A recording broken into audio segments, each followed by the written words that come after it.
Halo teman-teman, hari ini kita akan belajar PKN kelas 10 SMA ya. Materi hari ini adalah kasus pelanggaran hak asasi manusia. Nah, kira-kira teman-teman tahu nggak hak asasi manusia itu apa?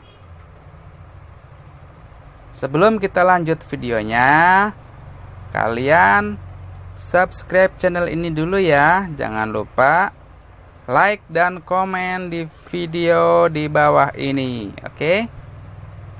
Nah, ayo kita lanjut ke pengertian HAM. Jadi, hak asasi manusia atau HAM merupakan hak pokok atau hak dasar yang melekat pada diri manusia sejak manusia diciptakan sebagai anugerah dari Tuhan Yang Maha Esa dan bersifat universal, dalam arti tidak mengenal batasan-batasan umur, jenis kelamin, negara, ras, agama, dan budaya. Tujuannya adalah untuk menjamin keberadaan harkat dan martabat manusia serta menjaga keharmonisan dengan lingkungan.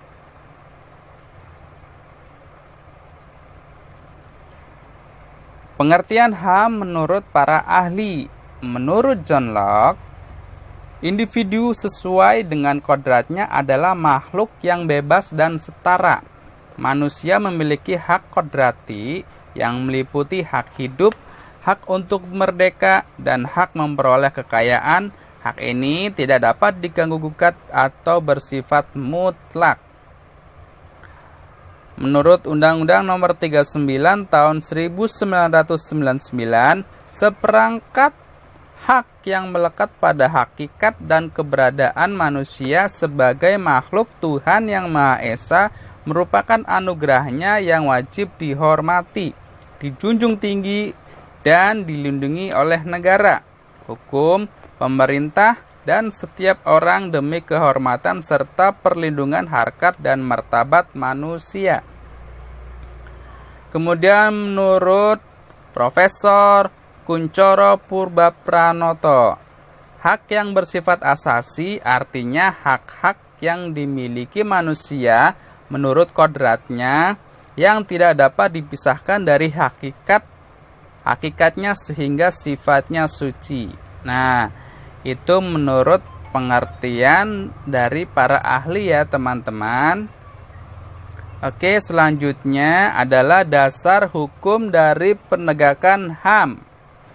Yang pertama adalah TAP MPR nomor 18 MPR tahun 1999 tentang Piagam HAM. Lalu Undang-Undang Nomor 39 Tahun 1999 tentang HAM. Kemudian UUD NRI tahun 1945 pasal 28A sampai J tentang HAM. Lalu Kepres nomor 50 tahun 1993 tentang Komnas HAM.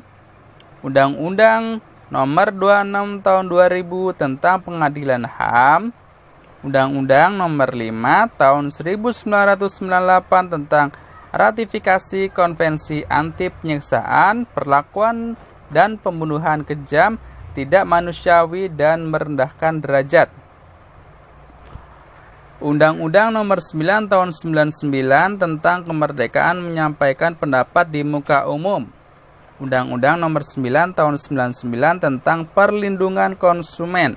Undang-Undang nomor 40 tahun 99 tentang pers. Undang-Undang nomor 23 tahun 2004 tentang penghapusan kekerasan dalam rumah tangga. Undang-Undang nomor 23 tahun 2000 tentang perlindungan anak. Dan yang terakhir adalah Undang-Undang nomor 13 tahun 2006 tentang saksi dan korban. Nah, jadi ini adalah dasar-dasar hukum dari penegakan HAM yang ada di Indonesia ya teman-teman. Selanjutnya ada macam-macam HAM. Yang pertama ada hak asasi pribadi atau personal rights. Nah, salah satu contohnya adalah hak kebebasan untuk bergerak, bepergian, dan berpindah-pindah tempat, hak mengeluarkan dan menyatakan pendapat, hak untuk memilih dan memeluk agama, dan menjalankan agama dan kepercayaannya masing-masing. Kemudian ada hak asasi politik atau political rights. Nah, salah satu contohnya adalah hak untuk memilih dan dipilih dalam suatu pemilihan ya teman-teman. Selanjutnya ada hak asasi ekonomi atau property rights. Salah satu contohnya hak asasi ekonomi adalah hak untuk melakukan jual beli ya dan lain sebagainya. Kemudian lanjut ke hak asasi hukum. Nah, dalam hak asasi hukum ini kita mempunyai hak untuk mendapatkan perlakuan hukum dalam pemerintahan. Kemudian hak asasi sosial dan budaya atau social and cultural rights. Nah, salah satu contohnya adalah hak untuk menentukan dan memilih serta mendapatkan pendidikan. Kemudian yang terakhir adalah hak asasi dalam tata cara peradilan dan perlindungan. Nah, salah satu contohnya adalah hak untuk mendapatkan pembelaan hukum di peradilan. Oke, selanjutnya pengertian pelanggaran HAM. Pelanggaran HAM menurut Undang-Undang Nomor 39 Tahun 1999 tentang HAM.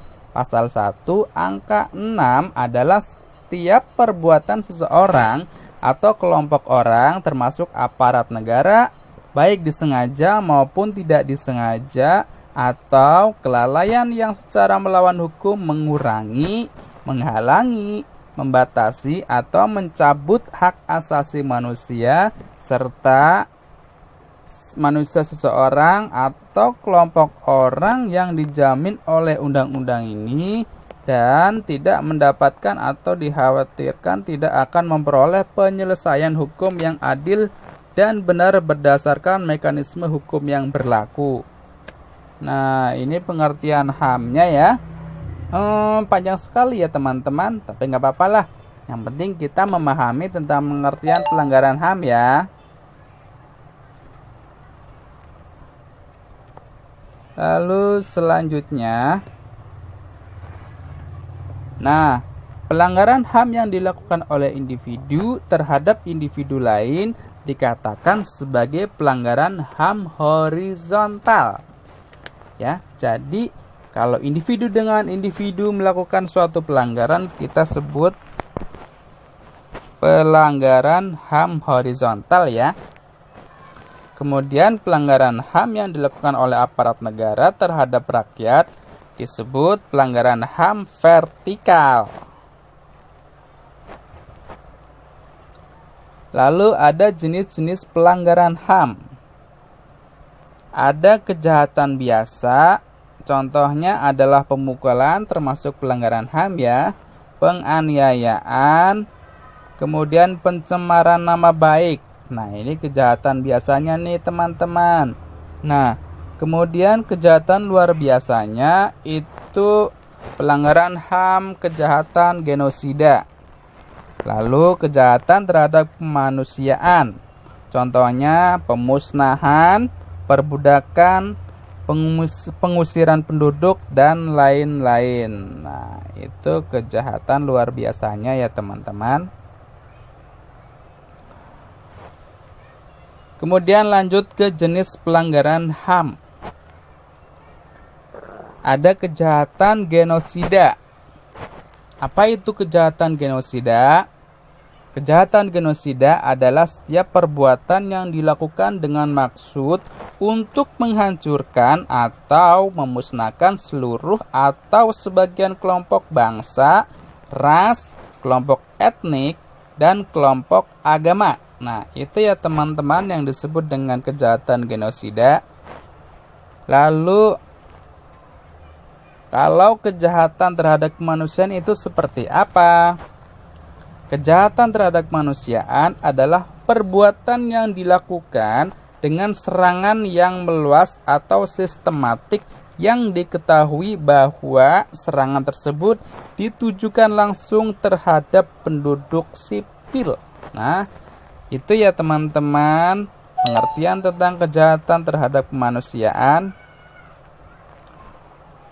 Nah, ini adalah contoh kejahatan genosida, yaitu pembunuhan terhadap kaum Yahudi Eropa selama Perang Dunia II yang dilakukan oleh Nazi Jerman.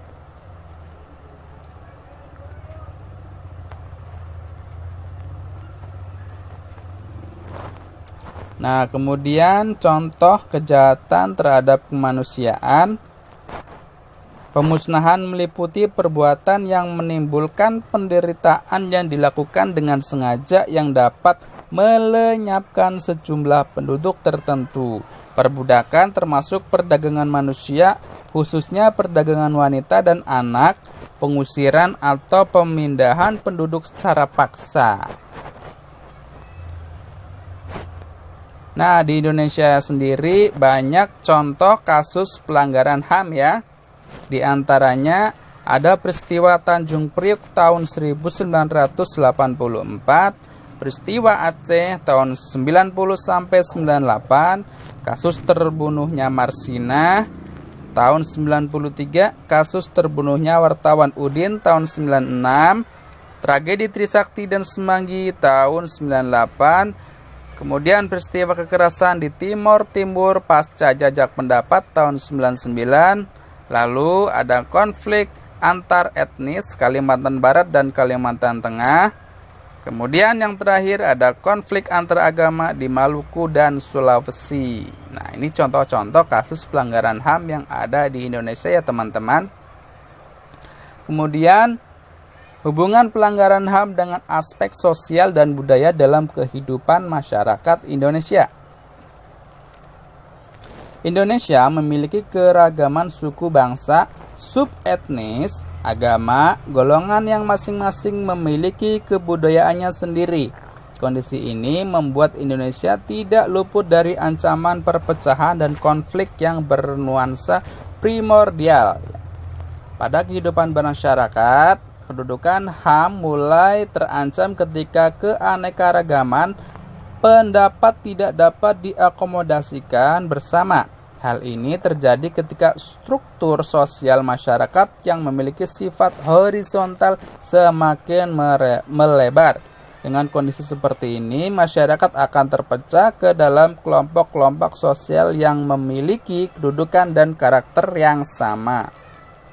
Nah, ini hubungannya ya pelanggaran HAM dengan aspek sosial dan budaya dalam kehidupan masyarakat Indonesia. Kemudian hubungan HAM dengan multikulturalisme, yaitu keanekaragaman ya. Dengan sifat multikulturalisme, sikap-sikap seperti eksklusif, fanatisme, etnosentris, dan primordialisme dapat dicegah. Multikulturalisme dapat kita bangun dengan semangat Bhinneka Tunggal Ika.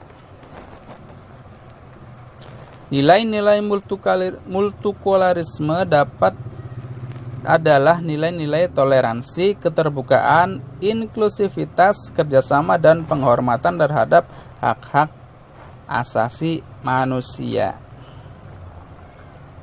Nah, jadi itu tentang hak asasi manusia ya teman-teman. Sampai di sini ada yang ingin ditanyakan tidak? Kalau ada yang ingin ditanyakan, silakan komen di bawah ini ya teman-teman. Terima kasih sudah menonton video ini sampai habis. Jangan lupa like, comment, and subscribe ya. Terima kasih.